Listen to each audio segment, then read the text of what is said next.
I spent too much money again. Now, I'm not talking about what you might think that I'm talking about. I don't regret our house at all, and it's not like we overpaid or anything. What I regret is how we structured the purchase by putting 35% as a down payment 3 years ago, and how that's now biting us in the butt. Hopefully you can learn from our mistakes. Here's a quick recap of how we did this, and please stick around until the end because I need your advice. Let's go all the way back to 2017 when Kendall and I bought a condo at foreclosure auction. We only ended up making a few $1,000s after fixing and flipping it, but fell in love with the real estate industry. I got licensed as a realtor, and after the next flip, we walked away with about 300 grand, which we then put into this house in 2021. You need to know more about down payment requirements before we move forward. We're hosting our monthly Home in Seattle How to Buy a House class, and I'm visiting my favorite mortgage broker so that she can comment on rates, financing process, and down payment requirements. There's a lot of confusion when it comes to all this. Isa and Emily are helping me put together the class, so sign up in the description if you want to hang out with us during the free live stream. Hi, my name's Julie Johnson, and I'm a loan originator here in Seattle. I have been in the mortgage industry for over 25 years. It's a long time, so I've seen everything. What's the minimum required down payment? There are a ton of first-time homebuyer programs right now, from zero down with the Washington State Bond Program. If a client has 3% down or 3.5% down, there are some FHA programs and conventional programs too. Currently, right now, our company has a $4,000 grant that can go towards a down payment or closing costs. So in Seattle, we have a lot of older homes. So if I have a client that wants to put 20% down on a home, and maybe they're worried about a new roof they're gonna need, or they wanna do some remodeling, I always tell them, why don't you save some of that 20% down for any immediate remodeling that you're gonna do. That way you'll have that money right away. And honestly, some people are just very risk averse, and they're like, no, I wanna put 20% down, and if they have it, that's great. But it doesn't mean that you have to put 20% down. Thanks for watching, and if you're enjoying our Seattle real estate and renovation content, subscribe for more and share with your friends. Also, I'm a real estate agent in the Seattle area, so if you're looking to buy or sell a home, send me a message and we can get together to talk about how to get started. Okay, back to the video.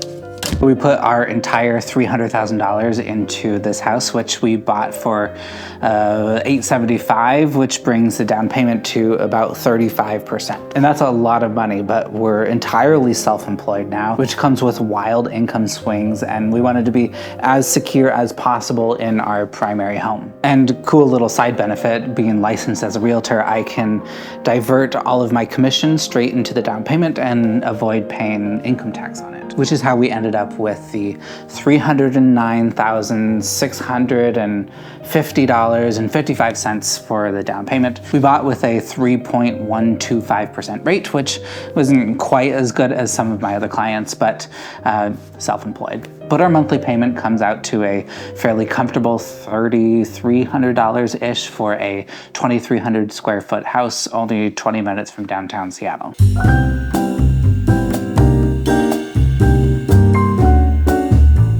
With high interest rates, we're seeing prices come down a little bit. I'm even seeing homes in my neighborhood sell for in the 500s, which I haven't seen in years. Sure, they're small and they need quite a bit of work, but hear me out because this is where I need your advice. As an example, here's a house in North Seattle listed for $550,000 that we're looking at to buy as a rental. It needs new siding, maybe a new roof, I'm not 100% sure yet. New floors, kitchen, bathroom. Looks like somebody was a smoker here.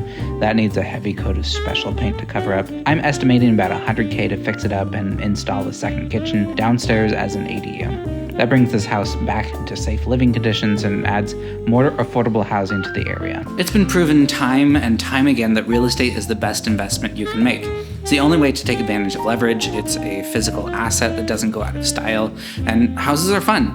I also really like the idea of fixing up a house that would otherwise be neglected and provide a home to somebody that needs it. We have a ton of equity in our house since we made such a big down payment, and we're looking to tap into that as a HELOC, and that's a home equity line of credit in case you're unfamiliar, in order to buy a place like this and renovate it. So a home equity line of credit is really a great tool. Think of like a credit card attached to your house.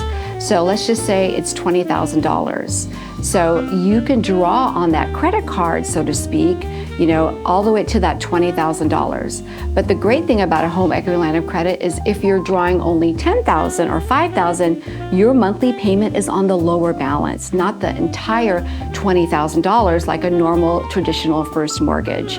So it's just like a line of credit attached to the home, and you could pay it all the way down to zero and not have a payment. I personally have one on one of my homes right now, and it just has a zero balance. And what I love about it is if I want to buy another property, I can just use that money from the home equity line of credit to buy another property. We calculate the max loan amount for your home equity line of credit by taking your home value, multiply that by 90%, and then minus your current home balance on your mortgage. Our loan amount is $545,000, and our lender did a quick valuation of the house, which puts it at $890,000. So we can pull out a maximum of $250,000 worth of equity. That means that if we keep the purchase price under $600,000, then we can buy a place, fix it up, refinance, and pay off the HELOC and rent it out.